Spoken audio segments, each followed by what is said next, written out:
नमस्ते दोस्तों। पिछले वीडियो में हमने देखा था वेरिएबल्स क्या है, एक्सप्रेशन क्या है। आज के वीडियो में हम देखेंगे कि जो एक्सप्रेशन है उसको हम सिंप्लीफाई कैसे कर सकते हैं। आज देखेंगे इक्वेशन क्या होता है। तो चलिए शुरू करते हैं। तो पिछले वीडियो में हमने देखा था कि एक्सप्रेशन क्या है। तो एक्सप्रेशन एक्चुअली में numbers plus variables plus mathematical operation होता है, राइट। सो आज के वीडियो में हम देखेंगे इक्वेशन क्या। इक्वेशन एक्चुअली में एक्सप्रेशन का ही एक एक्सटेंडेड वर्जन है। मतलब जब भी हम एक्सप्रेशन के साथ एक इक्वल टू साइन जोड़ देते हैं, जैसे कि 3x+5 था एक एक्सप्रेशन, अगर इसको मैं इक्वल टू 0 या फिर इक्वल टू एनी नंबर कर दूं लाइक 10, देन ए बन जाता है एक इक्वेशन। ओके।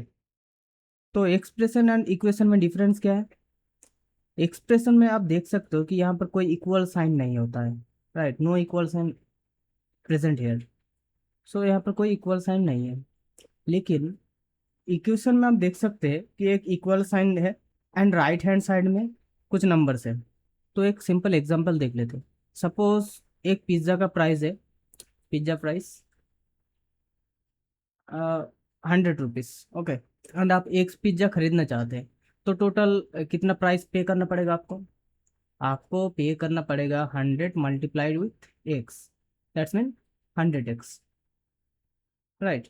तो ये बन गया हमारा एक एक्सप्रेशन। सिमिलरली अगर आपको दुकानदार बोल दे कि आपका बिल 500 रुपये होगा, देन आप इसको ही लिख सकते हैं 100x = 500। तो ये क्या बन गया हमारा इक्वेशन, राइट। इसका मतलब यहाँ से आप x का वैल्यू भी निकाल सकते हैं। तो x अब क्या होगा? 500। इस साइड पे क्या था? मल्टीप्लाइड था। यहाँ पर आके हो जाएगा डिवाइड बाई 100। तो ये हो गया हमारा 5। इसका मतलब आपने 5 पिज्ज़ा ऑर्डर किया था, राइट। सिंपल है। तो अब हम देखेंगे कि टर्म्स क्या होता है। एक्सप्रेशन में जो इंडिविजुअल पार्ट होते हैं उसको हम टर्म्स बोलते हैं। जैसे कि 3x एक पार्ट हो गया, 5 एक पार्ट हो गया। मतलब यहाँ पर कितने टोटल टर्म है?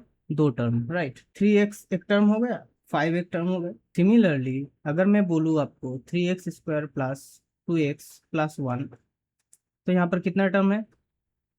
ये हो गया एक, ये हो गया दूसरा, और ये हो गया तीसरा। टोटल 3 टर्म है, राइट। तो टोटल यहाँ पर 3 टर्म है। सिंपल है। जो प्लस और माइनस साइन है, प्लस माइनस जो भी साइन है, ये टर्म्स को सेपरेट करता है, राइट। अब हम देखेंगे कि कोफिशिएंट क्या होता है। फॉर एग्जाम्पल अगर मेरे पास 5x एक एक्सप्रेशन है, तो यहाँ पर जो वेरिएबल के साथ जुड़ा हुआ नंबर है इसको हम कोफिशिएंट बोलते हैं। तो यहाँ पर कोफिशिएंट क्या होगा? 5। सिमिलरली अगर मेरे पास 100x² है तो इसका कोफिशिएंट क्या होगा? 100। कोफिशिएंट का सिंपल मतलब है वेरिएबल के साथ मल्टीप्लाइड हुआ नंबर। ये नंबर कुछ भी हो सकता है, like 3a, 4x, any number. यहाँ पर -3 है, यहाँ पर 4 है, कुछ भी हो सकता है। अगर मैं आपको बोलूँ कि यहाँ पर x है, इसका कोफिशिएंट क्या है?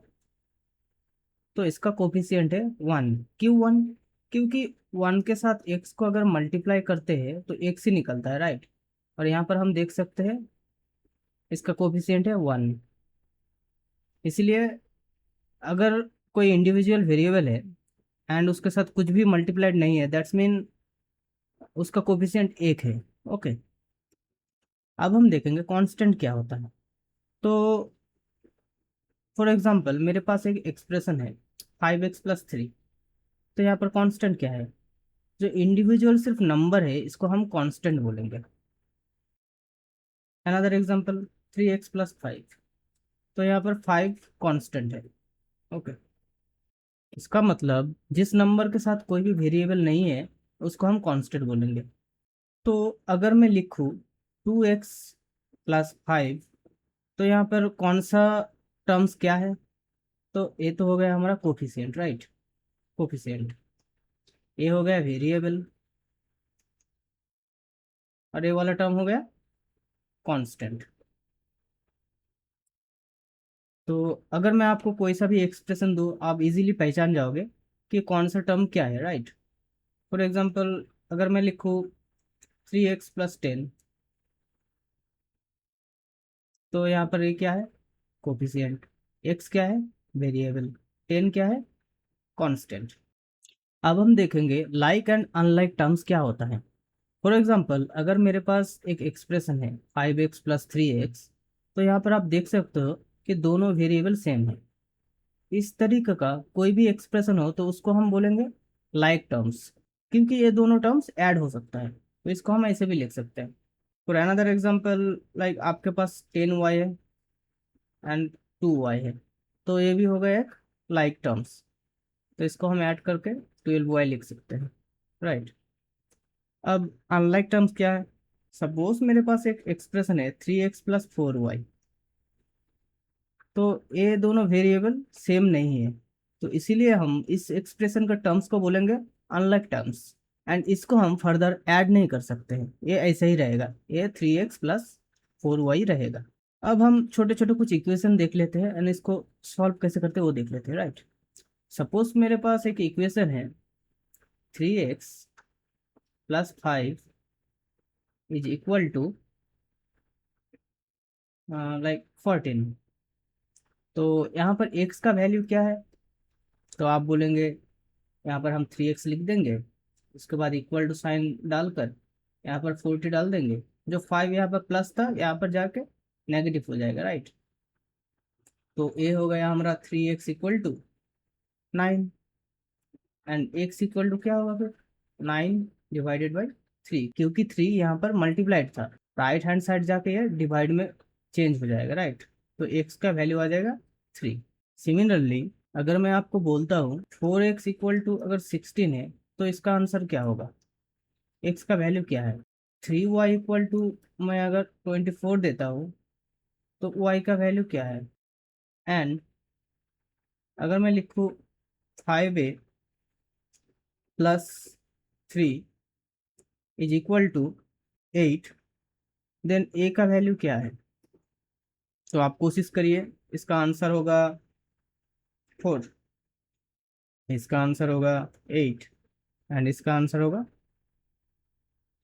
1। तो दोस्तों ये था आज का एक छोटा सा वीडियो। तो आज के वीडियो में हमने सीखा कि छोटे इक्वेशन का कैसे सॉल्व कर सकते हैं, इक्वेशन क्या है, इक्वेशन एंड एक्सप्रेशन में डिफरेंस क्या है। तो आज का वीडियो हम यही ख़त्म करते हैं, तो मिलते हैं नेक्स्ट वीडियो पर। एंड अगर आप इस चैनल पर नए हो तो चैनल को ज़रूर सब्सक्राइब करिए। अगर आपको ये वीडियो पसंद आया हो तो वीडियो को लाइक करें, शेयर करें, एंड बेल आइकन दबाना बिल्कुल ना भूलिए, क्योंकि जब भी मैं नया वीडियो डालूंगा आपके पास नोटिफिकेशन तुरंत आ जाए, राइट। तो मिलते हैं नेक्स्ट वीडियो पे।